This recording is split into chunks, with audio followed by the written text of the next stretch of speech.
शांत मन करके भजन में लगाना है, ये निश्चय करें।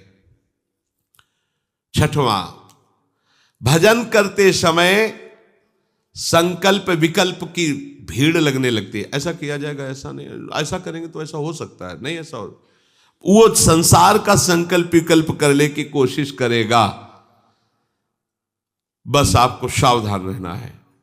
ये संकल्प विकल्प काटने के लिए बहुत बढ़िया उपाय है, जो अपने लोगों ने भी किया था। शरीर स्वस्थ है तो सब लोग कर सकते हैं। सावधानी पूर्वक जैसे स्वस्थ आसन में, सुखासन में बैठे, वो नाक पकड़ने की जरूरत नहीं, श्वास लंबी खींचो, ऐसे खींच के फिर छोड़ दो, फिर लंबी खींचो। बिल्कुल अनुभव किया हुआ, लाखों बार का है ये। लाखों बार किस लिए, इसी में लगे ही रहे, लाखों बार का अनुभव है। भजन करने के पहले शांत बैठो, फिर लंबी सांस खींचो, कुछ पकड़ने की जरूरत नहीं, ऐसे, और फिर छोड़ दो पूरी। अगर हिम्मत है तो छोड़ने के बाद रोक दो, मंत्र चलाओ, एकदम प्राण व्याकुल हो, फिर लंबी खींचो, फिर छोड़ दो, बस फिर रोक लो। दूसरी प्रक्रिया, लंबी सांस खींचा, रोक लिया, मंत्र चलाओ, जब प्राण निकलने तो फिर छोड़ दिया, फिर लंबी सांस लिया, फिर अंदर रोक लिया। दो प्रक्रियाएं, समझ गए? खींचा, छोड़ा, रोक दिया, जितने सेकंड रोक पाओ। फिर खींचा, छोड़ा, रोक दिया। दूसरी प्रक्रिया, खींचा, रोक दिया, फिर छोड़ दिया। बहुत जल्दी संकल्प विकल्प का नाश हो जाएगा।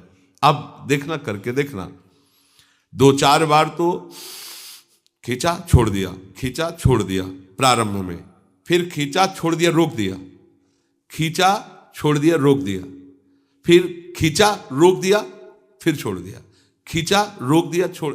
ये 2 मिनट, 4 मिनट, 5 मिनट, जितना अभ्यास आप कोई भी करके, इसमें किस प्राणायाम पद्धति के लिए कोई, इसमें कोई नुकसान नहीं। जैसे कुंभक रेचक पूरक आदि करने में बहुत योगी की, गुरु की आवश्यकता है। अगर ये प्राणायाम बिगड़ जाए तो वायु रोगी बना दे, कई तरह की परेशानियां पे। इसमें कोई परेशानी नहीं, ये बिल्कुल सहज है। और इसमें हम कह रहे लाखों बार का अनुभव है।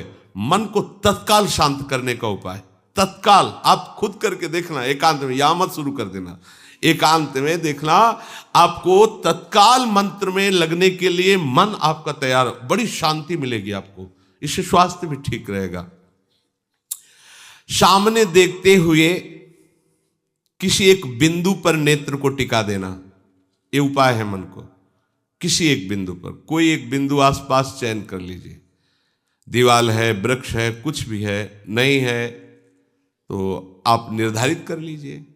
किसी भी, कुछ तो होता ही है दृश्य सामने। अपने लोग तो जैसे तो आकाश की तरफ करके ऐसे कर, बस अब आंख जम गई और उसी में मंत्र लिख रहे, खुली आंख, पलक नहीं झपकने देंगे, बस बार बार मंत्र। थोड़ी देर में आंखों में जलन होगी, फिर बंद कर लीजिए। हो सकता है आंसू भी निकलने लगे, फिर खोल लीजिए।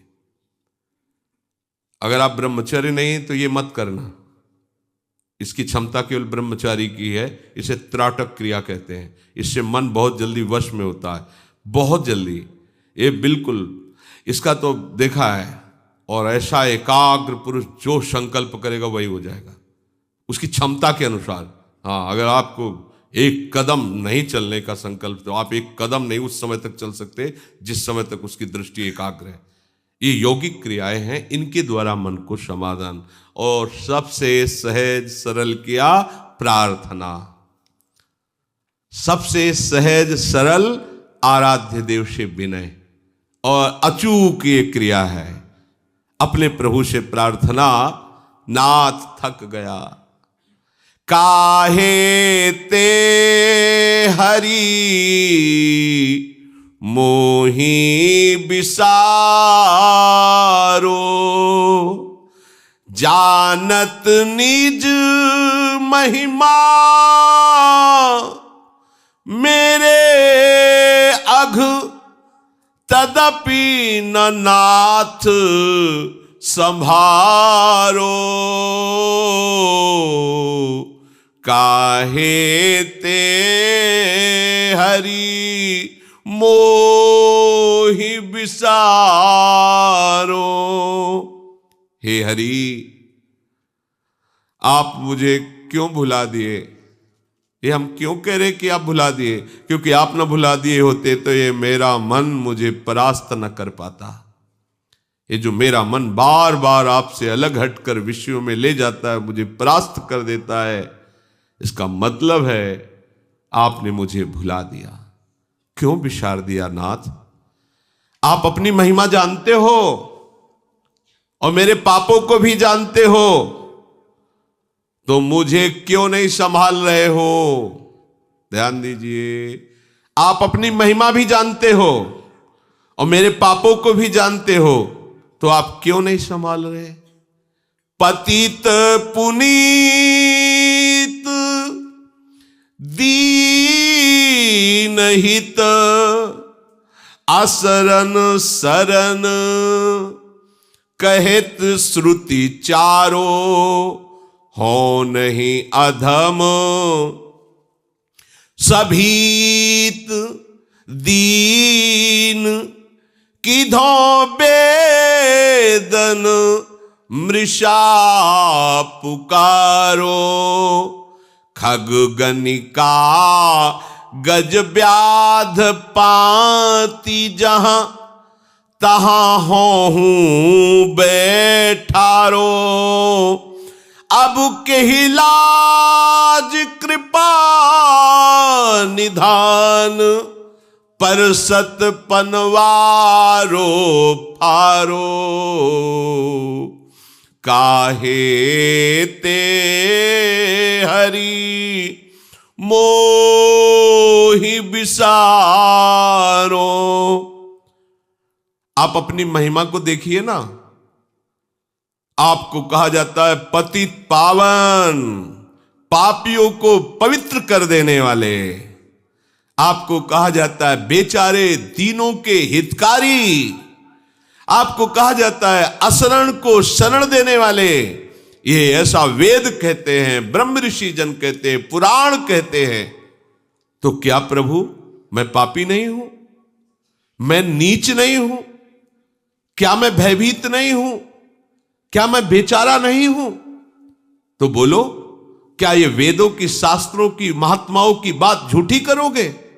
नाथ, अपनी महिमा को आप देखो ना।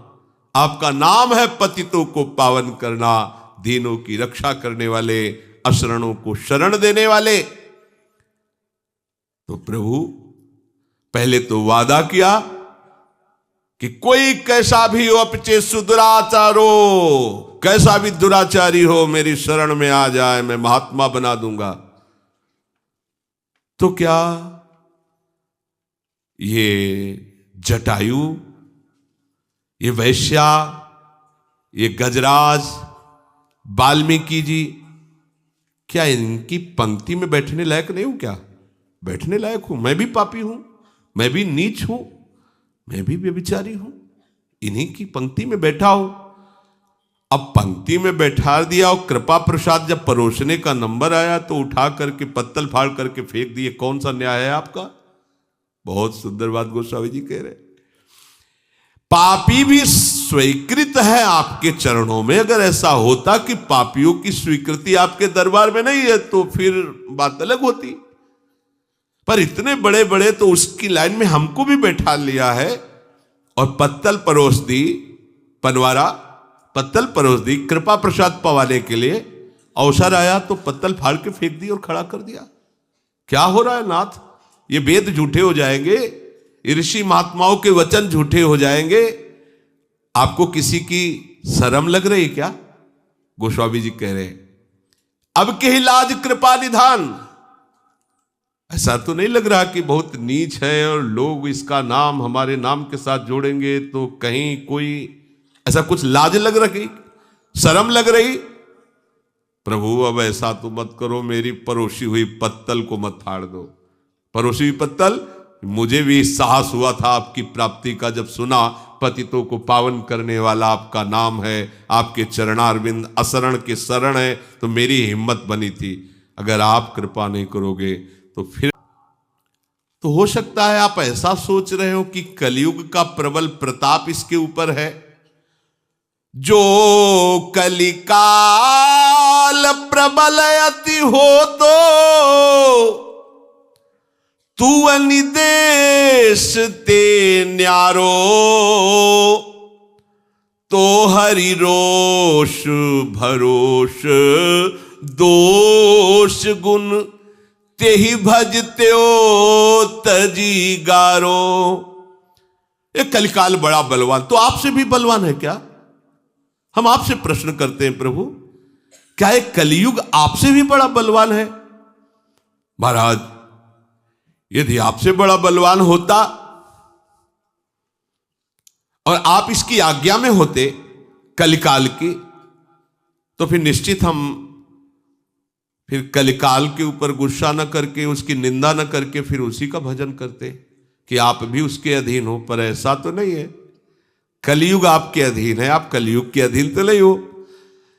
आपका भरोसा गुणगान छोड़ करके कलियुग पर न दोष लगाता, न उसे गाली देता, न उससे क्रोध करता, उसी का भजन करता कि भैया तू भगवान से भी बलवान है, मेरी रक्षा कर। पर ऐसा तो नहीं है नाथ ना। कलियुग तो आपके अधीन है। जो आपके अधीन है वो आपके जनों को कैसे मलिन कर सकता है? और आपकी सामर्थ्य महाराज, मसक बिरंची बिरंची मसक समू करहु प्रभाव तुम्हारो, यह सामरथ अछत और मोहि त्यागो, तो नाथ तहां कछु चारो। अरे कलयुग की क्या बात प्रभु, आपकी सामर्थ्य तो आपकी कृपा से पता ही है कि आप मामूली मच्छर को ब्रह्मा के पद में अभी इसी क्षण विराजमान कर सकते हैं और ब्रह्मा को इसी क्षण मच्छर बना सकते हैं। हे, आपका प्रताप कोई पूर्ण नहीं हुआ इतने से। ये तो आपकी साधारण महिमा है। आप तो ऐसी महिमा वाले कि वेद भी नेति नेति कहते हैं, अगाध महिमा है। और ये सामर्थ्य होते हुए हमारी दुर्दशा को तुम देख रहे हो और मुझे संभाल नहीं पा रहे हो, मेरा त्याग कर रहे हो। नाथ, अब और कोई चारा है क्या? अब तो आपको हमारा ये स्वरूप स्वीकार ही करना पड़ेगा। मैं पापी हूं, नीच हूं, असरण हूं, पर आपका हूं, आप नहीं, क्योंकि हर बात में आप समर्थ हो। हे प्रभु, मैं हार चुका हूं। नाहिन नरक परत मोह कहो डर, यद्यपि हो अतिहारो, यह बड़ी त्रास दास तुलसी प्रभु, नामहु पाप न जारो, काहे ते हरि मोहि विसारो। नाथ, मैं हार चुका हूं,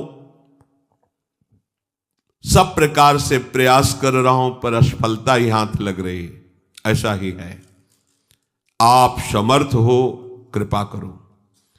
मुझे नरक जाने का भय नहीं सता रहा है। मुझे दुख इस बात का हो रहा है कि जिस नाम की महिमा शास्त्रों में गाई जाती है, संतों का जीवन जो नाम है, उसी नाम का हमने भी आश्रय लिया है। आप हमारे सामने आ नहीं रहे हो, इसका मतलब मैं पापी हूं। तो नाम चल रहा है तो अब भी पापी हूं। यह है वकालत भक्तों की स्वयं प्रभु से। जय घोष है नाम की, एक नाम त्रैलोक कहीं तारे। तो उसी नाम का आश्रय लिया, उसी नाम को जप रहे। तो प्रभु, क्या इतने पाप हमारे हैं कि अभी तक नाम पाप को भस्म नहीं कर पाया? क्योंकि अगर पाप भस्म हो गए होते तो आप सामने होते। नाथ, अब आप अपने नाम की लाज रख लीजिए और मुझे स्वीकार कीजिए और मुझे ऐसा बल प्रदान कीजिए कि मैं एक क्षण भी आपको भूलूं नहीं, चाहे कलिकाल का प्रभाव हमारे ऊपर हो या पापों का प्रभाव हो। हे नाथ, अब इस प्रभाव से आपका प्रभाव ही बचा सकता है। बिल्कुल सत्य बात, क्योंकि आपके प्रभाव को जानते हैं कि मच्छर को ब्रह्मा बना दे, ब्रह्मा को मच्छर मसकई करे, बिरंची अजय मसकते ही, जो चेतन को जड़ करे जड़ करे चैतन्य। तो हे समर्थ हरि, हे समर्थ आराध्य देव, आप हमारे मन को भजनमय बना दीजिए, मन को अपने में लगा लीजिए। ये आखिरी सूत्र है और सबसे बड़ा सूत्र है, और ये सबके हृदय में होना चाहिए। भजन करने के पहले आराध्य देव को प्रणाम करके उनसे प्रार्थना करनी चाहिए कि प्रभु आप मेरे को बल दीजिए, आपके बल से इस विषयी मन को मैं आपके नाम रूप लीला धाम में लगाऊं। जहां जहां मन जाए वहां वहां से हटा करके इसे प्रभु में लगाना, जहां जहां मन जाए वहां वहां प्रभु को देखना।